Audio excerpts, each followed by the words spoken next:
No salí. No sabía cómo podría ayudar a Jarvis y estaba aterrorizado por lo que estaba viendo. Así que llamé al 911 y esperé junto a la ventana hasta que el movimiento del contratista finalmente disminuyó y luego se calmó. Los hombres a su alrededor se habían quedado en silencio ahora, permaneciendo inmóviles durante varios minutos hasta que todos comenzaron a mirarse entre sí con cierto grado de confusión. Había 4 hombres además de Jarvis, y podría haber jurado por sus expresiones que no entendían lo que estaba pasando o lo que estaban haciendo. Pero tampoco se movieron para ayudar a Jarvis. En cambio, volvieron lentamente a cavar el hoyo como si su compañero no estuviera tendido a unos metros de distancia, muerto o agonizante. Levantaron la vista aturdidos ante el acercamiento de las ambulancias y las sirenas de los agentes, sin mostrar ninguna aprensión o preocupación real. Moviéndome hacia la puerta principal, salí corriendo y saludé a los vehículos que se acercaban, señalando la parte trasera de la casa. Los siguientes minutos fueron un frenesí de actividad. Me mantuvieron en el frente de la casa hablando con un oficial, pero vislumbré como 2 paramédicos cargaban a Jarvis, todavía de alguna manera vivo, en la parte trasera de la ambulancia mientras otros 2 agentes interrogaban a sus hombres. Por mi parte, le dije al ayudante Ellison que había visto a Jarvis sufriendo un ataque y arañándose la cara y que sus hombres parecían estar actuando de manera extraña, pero que no había visto a ninguno de ellos intentar lastimar o ayudar al hombre. Todo esto era cierto, pero omití cualquier mención del ataúd o de lo que habíamos encontrado dentro. Había pensado en entrar en estos detalles adicionales con las autoridades o con los paramédicos mientras esperaba que llegaran, ya que solo le había dado detalles básicos al operador del 911 cuando lo llamé. En mi opinión, una de 2 cosas era cierta. O había algo sobrenatural y siniestro sucediendo aquí o no. Si lo hubiera, contárselo a otras personas no serviría de mucho excepto socavar mi credibilidad y posiblemente me quitarían los otros escritos que aún no había leído. Si todo tenía una explicación mundana, entonces el ataúd y su contenido probablemente eran irrelevantes. Incluso si el ataúd hubiera contenido algún tipo de toxina, probablemente la encontrarían analizando a Jarvis. Sabía que había lagunas en mi razonamiento, pero todavía estaba poseído por la sensación de que la terrible advertencia que había leído era seria y verdadera, lo que significaba que necesitaba asumir que estaba lidiando con algo que no entendía y que no entendería. Tampoco lo entenderá el médico o policía promedio. Así que me contuve, esperando que todo desapareciera, pero sabiendo en lo más profundo de mi corazón que no tendría tanta suerte. 20 minutos más tarde me dirigía al hospital. Antes de salir de casa, uno de los otros agentes se acercó y le dijo a Ellison que los otros hombres habían dado muy pocas declaraciones más allá de que Jarvis había comenzado a tener algún tipo de ataque y no sabían por qué. El oficial dijo con una mirada significativa que, basándose en sus respuestas y comportamiento, había sugerido que todos fueran examinados médicamente, pero rechazaron el tratamiento y comenzaron a abandonar el lugar de trabajo una vez que terminó con sus preguntas. Ellison apretó la mandíbula y asintió. Solo asegúrate de tener toda la información de esas aves para que podamos hablar con ellas nuevamente. Volviéndose hacia mí, su expresión se suavizó ligeramente. No puedo obligarlos a ver al médico y no tengo ningún motivo para arrestarlos, pero todo esto suena muy sospechoso. Agradezco su ayuda y volveré a hablar con usted pronto. Sabía que Ellison tampoco confiaba del todo en lo que le había dicho y no lo culpé. Cuando entré al estacionamiento del hospital, repasé lo que había dicho por 10ª vez, queriendo asegurarme de no haber omitido nada que pudiera ser útil sin profundizar en aquellas cosas que sentía que debía seguir. Mí mismo. Sin poder pensar en nada, salí de mi auto y me dirigí a la entrada de visitantes de la sala de emergencias. Esperaba ver a algunos de sus trabajadores venir a ver a Jarvis también, ya que eso al menos daría alguna indicación de que habían vuelto a la normalidad, pero nadie vino. Durante las siguientes 2 horas me senté en una silla naranja de plástico moldeado en la anticuada y maloliente sala de espera. Mi única compañía era el zumbido de algún programa de entrevistas vespertino desde un televisor montado en el techo.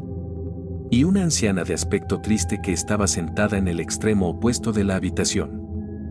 Ni siquiera estaba seguro de por qué estaba allí, aparte de que me sentía de alguna manera responsable por lo que le había sucedido a Jarvis y esperaba que al quedarme podría obtener algunas respuestas o al menos absolverme de algo de culpa.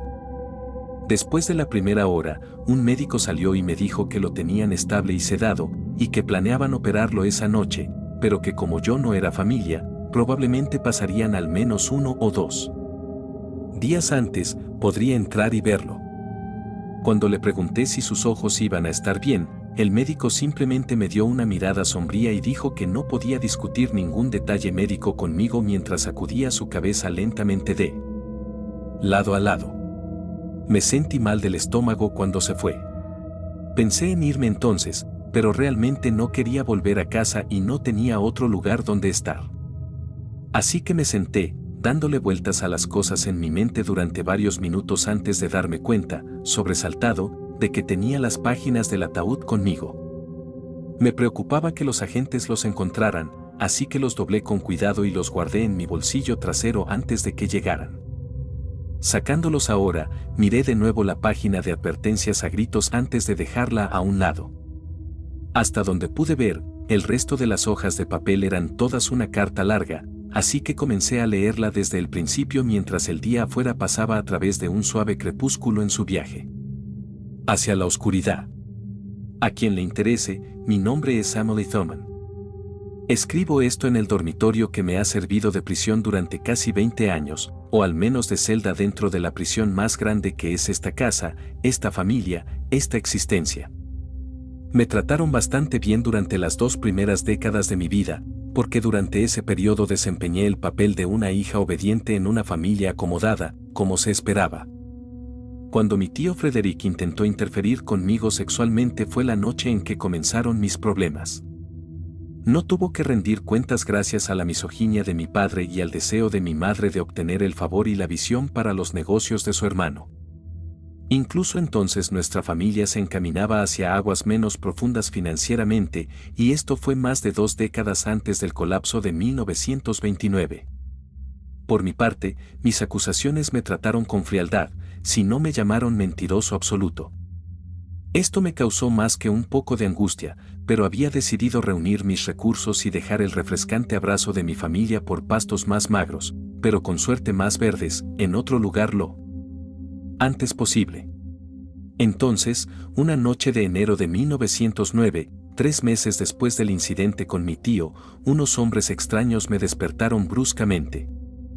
Mis primeros pensamientos fueron de robo o secuestro, pero mientras me llevaban por la casa vi a mi familia esperando y observando. El padre parecía preocupado pero permaneció en silencio. Mi madre y Frederick miraron fijamente a lo lejos mientras me llevaban en brazos, gritando y golpeándome contra mis captores.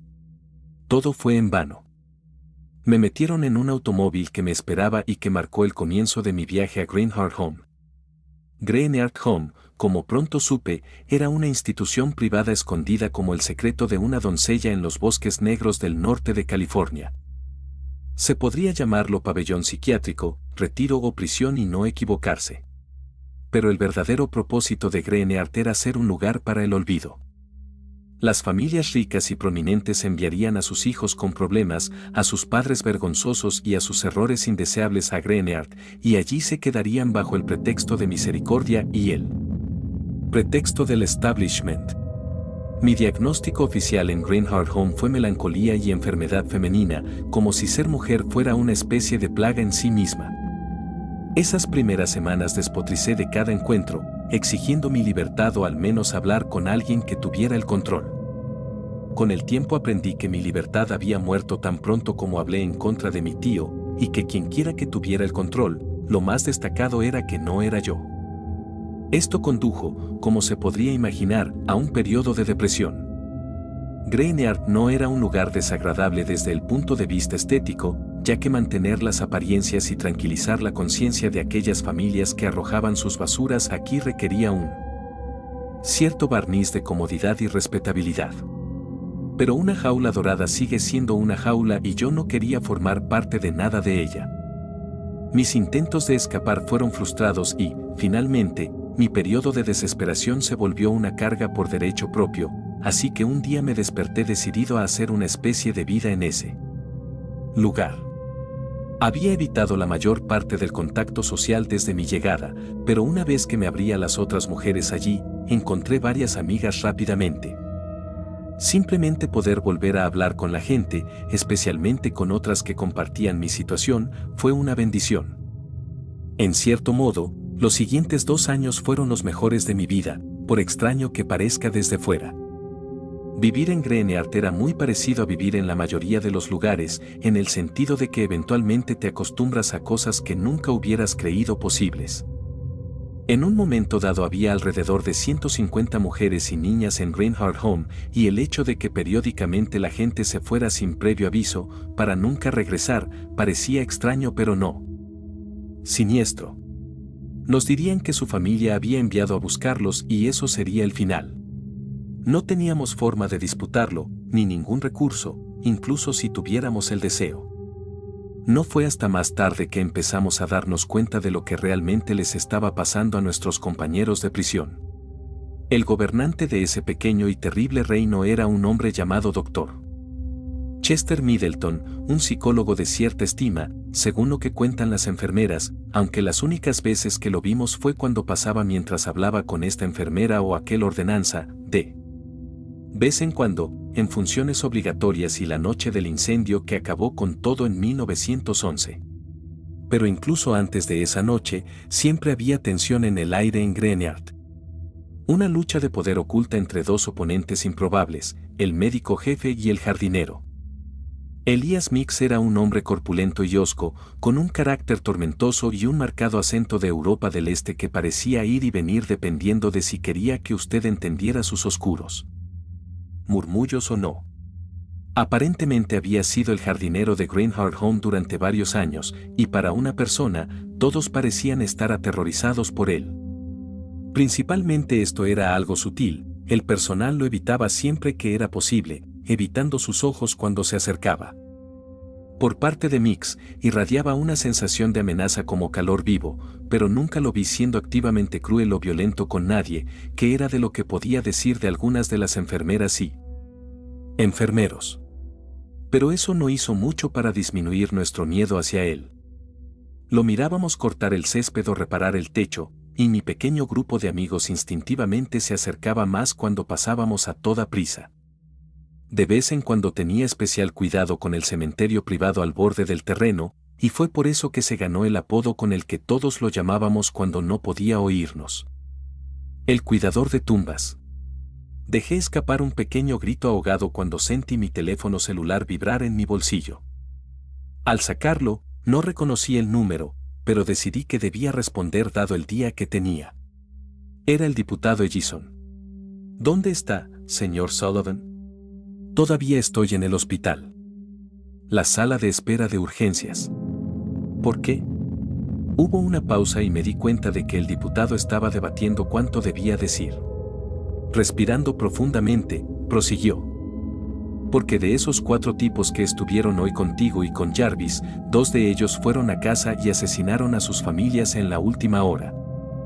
Tenemos vuelo para los otros 2, y estaba a punto de emitirte una a ti si no podía comunicarme contigo. No podía respirar. ¿Cómo fue posible todo esto? ¿Y sigue allí, señor Sullivan? Sí. Sí, estoy aquí. ¿Ellos mataron a sus familias? Podía escuchar el cansancio en la voz del otro hombre. Sí. Lo peor que he visto en mi vida. Tuvimos que abatir a uno de ellos y el otro sigue escondido en su casa, pero por lo que sabemos, hasta el momento tenemos al menos 6 muertos. 7 si Jarvis no lo logra. Estaba a punto de contarle lo que el médico me había dicho cuando las luces se apagaron, dejando la sala de espera en total oscuridad. Después de un momento, un par de luces de seguridad se encendieron intermitentemente, pero no más. Mirando a mi alrededor, no vi gente ni ninguno de los ruidos normales que esperaría en un hospital. Incluso la viejita se había ido en algún momento. Era como si estuviera en una tumba.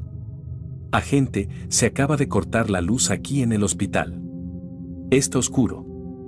Otro momento de silencio contemplativo y luego su voz regresó, atravesada por la ira y el miedo. Eso es imposible. Incluso si el hospital se queda sin electricidad, los genios de respaldo se activarían en menos de un segundo. Hay muchas cosas que pueden salir mal si realmente pierden poder. Apreté los dientes mientras comenzaba a caminar lentamente hacia las puertas dobles que conducían a las entrañas más profundas del hospital. Al mirar a través de las estrechas ventanas de las puertas, solo vi oscuridad interrumpida por dos luces de seguridad tenues y parpadeantes en mi extremo del pasillo. El otro extremo estaba completamente negro y sin vida. Te estoy diciendo que está oscuro. Por lo que yo sé, tampoco hay luces afuera. Y no veo a ninguna gente. Es como un pueblo fantasma aquí. Me voy, pero deberías traer a alguien aquí. No, dijo el diputado, esta vez con voz más estridente. Quédate quieto. Eres una víctima potencial o un sospechoso potencial, pero de cualquier manera tú y yo hablaremos más antes de ir a ninguna parte. Estoy en camino. Con eso colgó y me encontré mirando estupefacto mi teléfono. Me tomó solo un momento de debate interno para decidir que podía irse a la mierda y que lo vería más tarde cuando no estuviera muerta de miedo. Algo andaba terriblemente mal aquí y me iba. Fue entonces cuando escuché la voz desde algún lugar profundo de las sombras. En el momento que me tomó registrarlo completamente, sentí una oleada de alivio al tener contacto con otra persona. Entonces me di cuenta de quien me estaba hablando desde algún pasillo oscuro cercano. Era Rick Jarvis.